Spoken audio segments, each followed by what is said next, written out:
Well, for several reasons. Actually, New Orleans is one of my favorite places to play. One is very sentimental reasons, too, because I was born in Monroe, Louisiana, you know, and,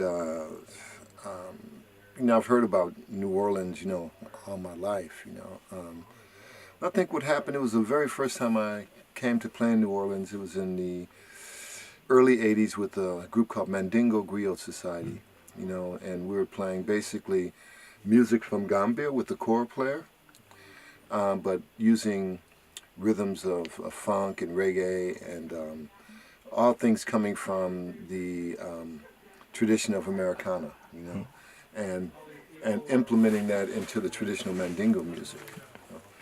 And so I was very excited, first of all, to come here that first time.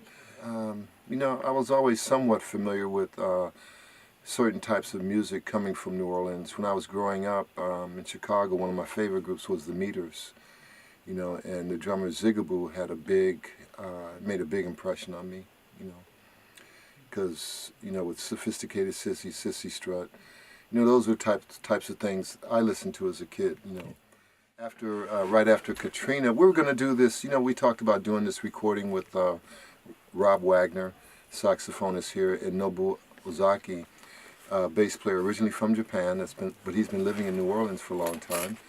And Benjamin wanted us to do this recording, but then Katrina happened, and so I suggested maybe we do the recording in Chicago, after Katrina. But Benjamin, thank God, he said no.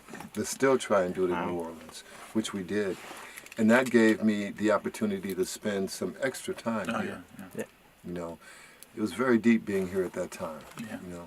I think one of the reasons so many people were there too was people wanted to get together with other New Orleans to tell their story, about what had happened to them, because of Katrina. And so our concert kind of provided the catalyst for people to come out. And that was really touching for me, man.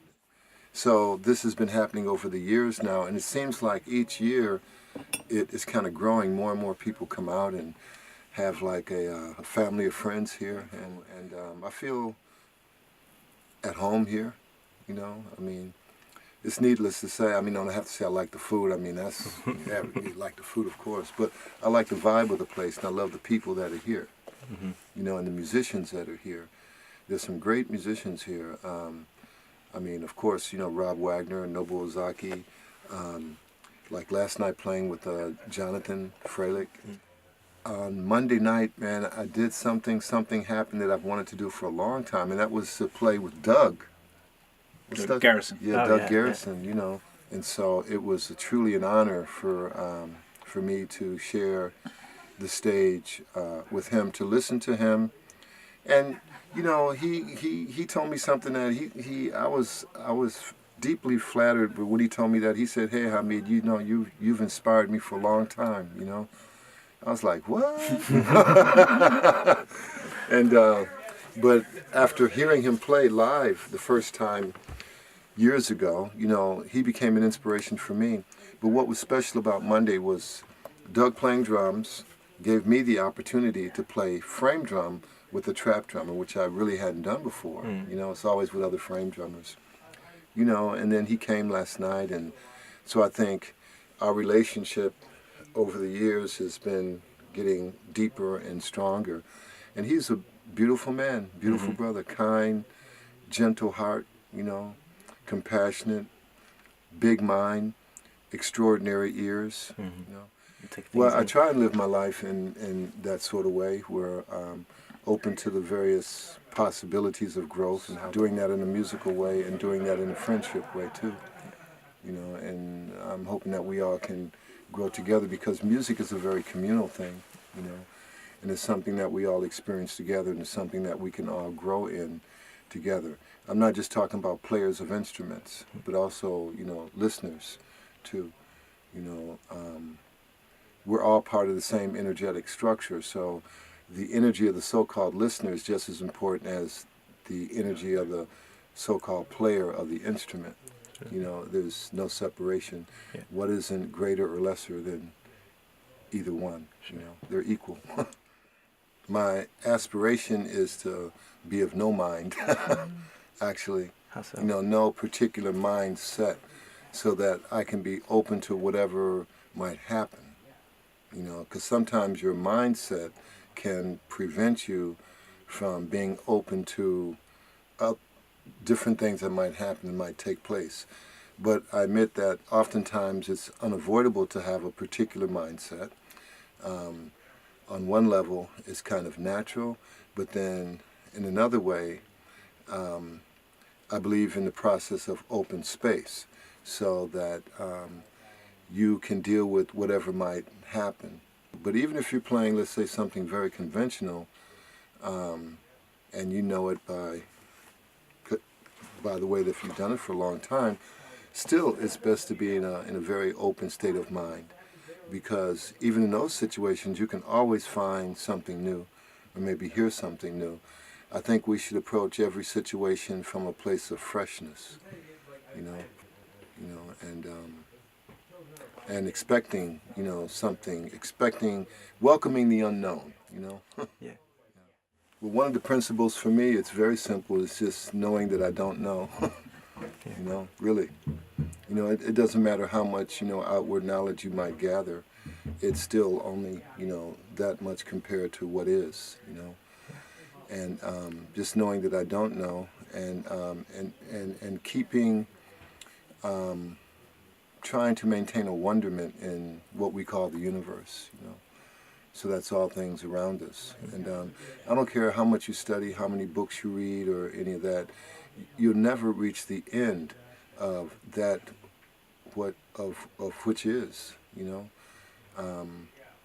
So I would say trying to maintain that mystery or that innocence, and just simply knowing that you don't know, and like the great Chinese master Lao Tzu, who wrote the Tao Te Ching, he said the person who knows and thinks he or she knows, does not know.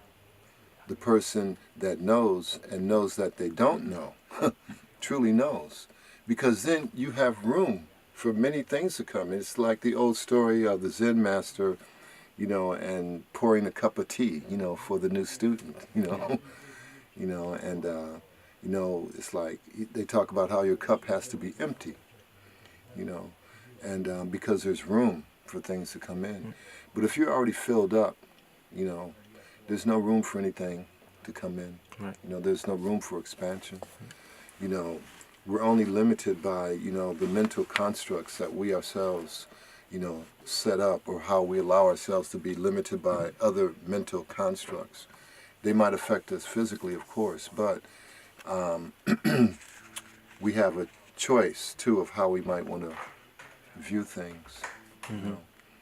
And music is the same.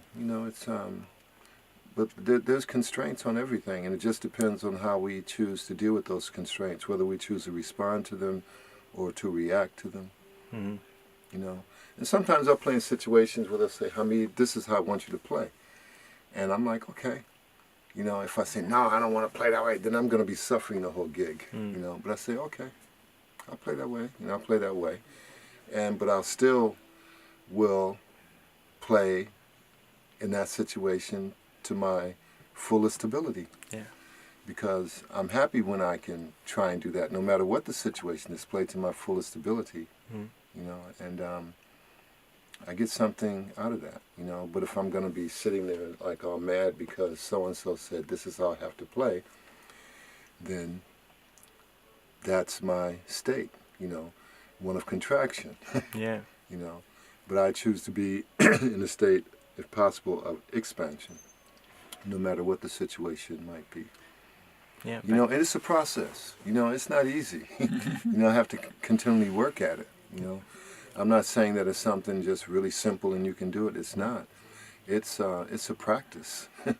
And being in the moment as much as possible when you're confronted with those situations. Hopefully, there's something you can pull upon to remember, and say, okay, I'm not going to react to this particular situation. I'm going to respond to it. Oh, here's an opportunity for me to maybe see it in a slightly different way. Sometimes there's a split second, where we kind of have a choice, you know.